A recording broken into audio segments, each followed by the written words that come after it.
Hello, attorney. Para po sa information ng karamihan, ano po ba ibig sabihin ng crimes against humanity? Ayon sa Rome Statute, Article 7, at ganun din naman sa ating batas, Republic Act 9851, ang crimes against humanity ay napakarami at napakalawak ng coverage.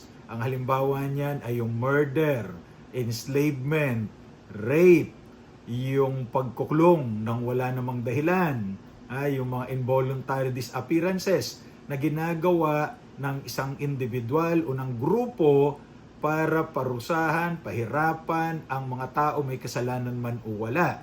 Ito po ay ayon sa kapangyarihan ng International Criminal Court na naitatag ayon din naman sa Rome Statute. Doon po nililitis ito.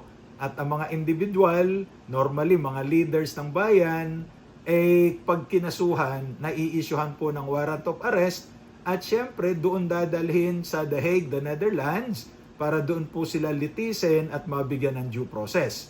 Ngayon naman, kung sa Pilipinas po ito at dito nagawa yung mga crimes at dito ipinail ang mga kaso, ito ay lilitisin sa ating korte at dito paparusahan ayon sa itinatadhana ng Republic Act 9851 o yung ating Philippine Crimes Against International Humanitarian Law, War Crimes and Crimes Against Humanity. Thank you.